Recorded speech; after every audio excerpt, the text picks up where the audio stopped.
Hello, my name is Colin Reyes, and along with me are my group members, Mark and Joven. And today we're going to discuss the Organic Act of 1916 and how it connects to concepts we've learned about congressional capacity, the historical development of Congress, and pivotal politics. So, for starters, the Organic Act of 1916 created the National Park Service and established its mission of safeguarding America's national parks while also allowing the public to enjoy them. While this law may seem like a straightforward environmental policy, it actually tells us a lot about how Congress operates and why it sometimes delegates authority to the executive branch. For the historical development of Congress, to understand how the Organic Act emerged, we could look to the later years of the Progressive Era, when the federal government was expanding its role in addressing national challenges.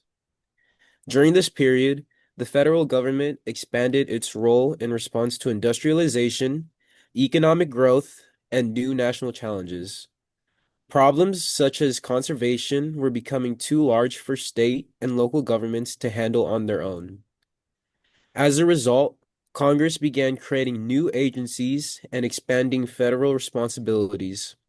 The National Park Service is an example of this trend. The Organic Act shows how Congress responded to new national problems by creating institutions that could provide expertise and long-term management.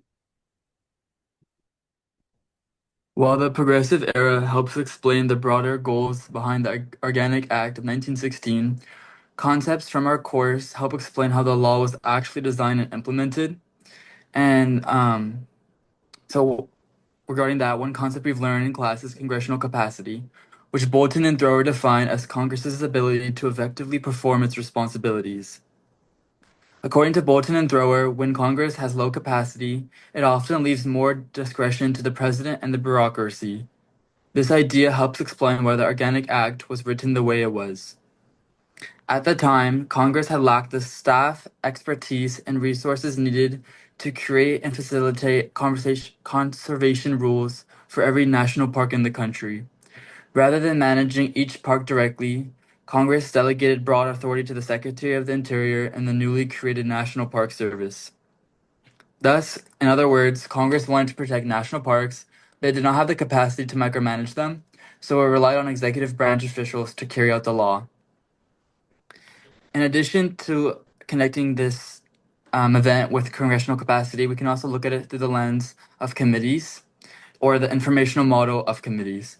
This theory argues that committees help members of Congress gather specialized information and develop expertise so they can create more effective and concise public policies and better represent their constituents, which may ultimately improve their chances of re-election. During the Progressive Era, conservation and the protection of public lands was becoming increasingly important national concerns. From the perspective of the informational model, congressional committees would have allowed lawmakers to develop expertise on these issues and craft legislation such as the Organic Act, thereby creating the National Park Service and establishing a long-term framework for conservation, allowed Congress to respond to growing public demands for environmental protection while demonstrating responsiveness to national concerns. However, even with committee expertise, Congress still faced limitation in its overall capacity. Just wanting to reinforce the point that I just mentioned that, as Bolton and Thrower argue, Congress often delegates authority when it lacks the resources and expertise to manage these complex policy areas directly. We can look to a 2005 Martin, who supports this very idea and explains that park management relies heavily on scientific knowledge, personal judgment, and specialized expertise. Martin also notes that the National Park Service exercises broad discretion in implementing the Organic Act, illustrating how Congress first relied on committee expertise to develop policy and then delegated implementation to experts within the executive branch.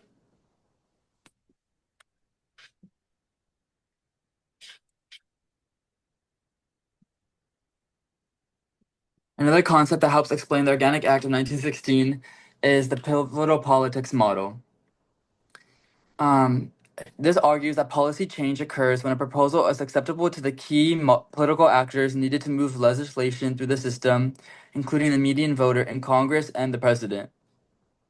The Organic Act can be understood as a median compromise. This law was not designed solely to satisfy conservationists who wanted stronger protection of public lands.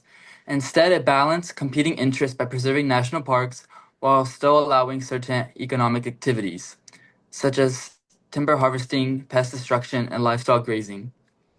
This compromise helped build enough political support for the bill to pass. Lawmakers who favored conservation could support the protection of parks, while those concerned about economic development could point to the provisions that allowed limited resource use. Therefore, the final legislation reflected the preferences of the pivotal actors whose support was necessary for enactment. This theory of pivotal politics directly connects with the Organic Act because it shows how it was politically successful, not because one side won completely, but because both parties established a middle ground that was acceptable to both decision makers. The law's combination of conservation and limited economic use made it possible to create this coalition needed to pass the legislation and create the National Park Service. So now moving on to why the Organic Act still matters today. So the Organic Act is more than just a law that created the National Park Service. It also helps explain how Congress continues to govern today. One of the major themes we discussed in this course is congressional capacity. When Congress faces complex issues that require specialized knowledge, it often delegates authority to agencies and experts rather than managing every detail itself. The Organic Act is an early example of this process. Congress established broad goals for protecting national parks, but left many day-to-day decisions to the National Park Service and the Secretary of the Interior. The law also highlights the challenge of balancing competing interests. National parks are public resources meant to be preserved for future generations, but they also have been connected to tourism, recreation, and economic development. This reflects ideas from Federalist 10, where the government must manage competing factions and interests while still serving the broader public good. The Organic Act remains relevant because these debates continue today. Congress still relies on agencies to implement policy, and policymakers still face questions about conservation, economic growth, and the role of government. More than 100 years later, the same issues of delegation, expertise, and representation continue to shape how the American government operates.